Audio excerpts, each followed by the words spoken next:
नमस्कार, मैं हूं आपके साथ हर्षिता और आप देख रहे हैं पुलिस वाला वेब न्यूज। आपको बता दें कि बुधवार की देर रात लूट की वारदात में शामिल अज्ञात बदमाशों में एक करिया लोनी निवासी लोरहा को उमरिया पुलिस ने अलसुबह गिरफ्तार कर लिया है। खबर है कि पुलिस ने जब आरोपी की गिरफ्तारी को लेकर जाल बिछाया तो आरोपी के पास रखे कट्टे से फायरिंग कर दी, जिसमें एक आरक्षक के पैर में गोली लगने से आरक्षक घायल हो गया। इसके बाद पुलिस ने भी जवाबी हमले में आरोपी पर फायरिंग की, जिससे उसका पैर चोटिल हुआ और वो घायल होकर गिर पड़ा। आपको बता दें कि गिरफ्तार आरोपी करिया लोनी, जो कि दुर्दांत अपराधी है, इसने बुधवार को पिपरिया पेट्रोल पंप पर लूट की वारदात को अंजाम दिया था। इसी दौरान निहत्थे पुलिसकर्मी पर जानलेवा हमला किया, जो फिलहाल जबलपुर में इलाजरत है। इसके बाद आरोपी करिया लोनी ने अपने साथियों के साथ हार्वेस्टर ड्राइवर को निशाना बनाया। इन वारदातों में बदमाशों ने करीब 47,000 की लूट की थी। इसके बाद लोरहा रेलवे स्टेशन के करीब रेल कर्मी को गंभीर रूप से लहूलुहान कर दिया। वहीं रेल कर्मी ने भी इन बदमाशों से कई हजार की रकम पार कर दी थी। 3 बदमाशों में एक करिया लोनी को गिरफ्तार करने में पुलिस को सफलता मिली है। जल्द ही बाकी आरोपियों की गिरफ्तारी की बात उमरिया पुलिस ने कही है। सर, आज एक आरोपी की सर गिरफ्तारी हुई है। सर, सुनने में आया 60 एनकाउंटर भी है, क्या अपडेट है सर? जैसा कि हम सभी को मालूम है, 19 और 20 तारीख की रात्रि में उमरिया जिले के 4 किलोमीटर दूर पिपरिया कस्बे में मां बीरासनी देवी पेट्रोल पंप पे एक लूट की वारदात हुई थी। और वहीं एक हमारे आरक्षक जो ड्यूटी करते हुए पहुंचे थे, वर्दी में थे, उनके साथ इन्हीं बदमाशों ने मारपीट की घटना भी की थी, जिसमें वो बड़ी बुरी तरीके से घायल हुए हैं। इसके अलावा इन्हीं बदमाशों ने थोड़ी थोड़ी देर के अंतराल पे 2 वारदातें और करी। एक हार्वेस्टर वाले से 47,000 रुपये लूटे और एक रेलवे के कर्मचारी से भी 5,000 रुपये लूटे। इस प्रकार उन्होंने 1 घंटे के भीतर ही 4 गंभीर घटनाएं कारित कर दी थी। घटना के तत्काल बाद बदमाश फरार हो गए थे, लेकिन पुलिस की सतर्कता, पुलिस की चौकन्नापन की वजह से जल्दी ही हमने उनके हुलिये के आधार पर फोटो दिखा के और जो नाम ले रहे थे यार बदमाश आपस में एक दूसरे का, तो उससे एक बदमाश को हमने चिन्हित कर लिया था। वो मनीष उर्फ करिया लोनी है, जो ग्राम लोड़ा का रहने वाला है। उसका पिछला भी आपराधिक रिकॉर्ड रहा है और वो पीछे 2 लूटें और कर चुका है, एक मर्डर कर चुका है और हफ्ता वसूली के भी 2 उसके खिलाफ अपराध हैं। 2 अपराध में वो घर में घुसकर मारपीट करने के हैं। इसके अलावा उसके बाकी अपराध जिले के बाहर भी उसने किए हैं, ऐसी जानकारी मिल रही, जिसकी जानकारी हम संकलित कर रहे हैं। बदमाश घटना घटित करने के बाद फरार हो गए थे। पुलिस तत्काल एक्शन में आ गई थी। जो घायल थे उनको इलाज के लिए सबसे पहले भेजा था। इसके बाद अगले ही दिन हमने बहुत सारी विवेचना की, अलग अलग टीमें बना दी, जो अलग अलग लोकेशंस पे छापामार कार्रवाई करके उन बदमाशों की पतारसी कर रही थी। उनके पकड़े जाने के जितने भी संभावित स्थान थे वहाँ दबिश दे रही थी। इसके अलावा हमारी साइबर टीम भी जो है सक्रिय हो गई थी। जो बदमाशों के नंबर मिल रहे थे उनको लोकेशन लेने की कोशिश कर रही थी।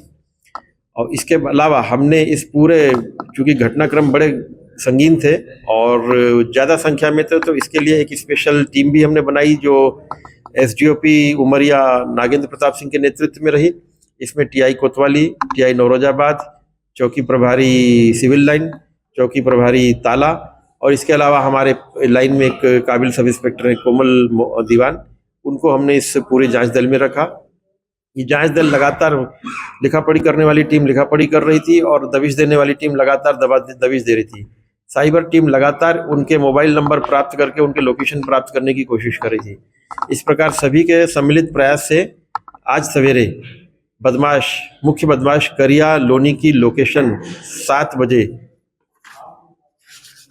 धनवाही रोड पर जंगल में मिली। और बदमाश की 7 बजे से लेकर करीब 9 बजे तक लगातार, पौने 9 बजे तक लगातार लोकेशनें मिलती रही, लेकिन वो लोकेशन बार बार बदल भी रहा था और मोबाइल बंद भी कर रहा था। जैसे ही चालू करता था तो उसकी दूसरी लोकेशन मिलती थी। उनकी जो लोकेशंस मिल रही थी उनको धरपकड़ के लिए हमने जो स्पेशल इन्वेस्टिगेशन टीम थी, इन सभी को जो है हमने निर्देशित कर रखा था कि पूरे क्षेत्र को घेर लो और रोड पे जो घूम रहे हैं उन सबकी तलाशी लो और जो लोकेशन मिल रही है उन लोकेशन पे जाके बदमाश को पकड़ने का प्रयास करो। अल्टीमेटली 9 बजे के आसपास धनवाई के जंगल में बदमाश पुलिस को दिखा। बदमाश समझ गया कि पुलिस उसको घेर सकती है, तो वो जंगल की तरफ मोटरसाइकिल से भागा। जंगल के उबड़ खाबड़ रास्ते पे ज़्यादा दूर मोटरसाइकिल नहीं चला पाया और उसकी मोटरसाइकिल एक गड्ढे में गिर गई और क्षतिग्रस्त हो गई। बदमाश भी गिरा, उसे भी थोड़ी सी चोटें आई। उसके बाद बदमाश पैदल दौड़ के भागने लगा और पुलिस ने भी दौड़ लगा ली थी। मोटरसाइकिल वाली पुलिस और जीप वाली पुलिस सब गाड़ी छोड़ के दौड़े उसके पीछे। और चारों तरफ से उसको घेर लिया। बदमाश चूंकि घायल था थोड़ा, इसलिए वो ज़्यादा तेज दौड़ नहीं पा रहा था और अपने आप को समझ लिया कि घिर गया है, तो एक पेड़ के पीछे उसने आड़ ले ली और वहाँ से उसने बंदूक दिखाना शुरू कर दिया कि मेरे पास बंदूक है, कोई मेरे पास में ना आए। बार बार यही बोल रहा था कि जो आएगा उसको मैं मार डालूंगा।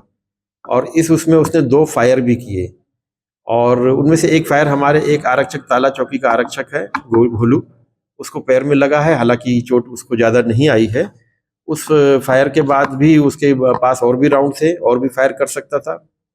पुलिस ने भी फायर किए जवाबी फायर में पहले पुलिस ने हवाई फायर किए, जो यह संकेत करने के लिए थे कि हमारे पास भी बंदूक है, सरेंडर कर लो, हम कानूनी कार्रवाई करेंगे, हम जो है बल प्रयोग नहीं करना चाह रहे हैं। इस प्रकार का संकेत अच्छे से पुलिस ने दिया। लेकिन बदमाश जो है आज बिल्कुल भी मूड में नहीं था कि वो सरेंडर करे, और वो बंदूक दिखाते हुए जब भागने की कोशिश करने लगा तो पुलिस ने जो है उसको, पुलिस की तरफ बंदूक ताने हुए भाग रहा था, तो पुलिस ने भी उसको आत्मरक्षा गोली चलाते हुए पैर में उसको एक गोली फायर की, तो पैर में लगी है और वहीं गिर गया।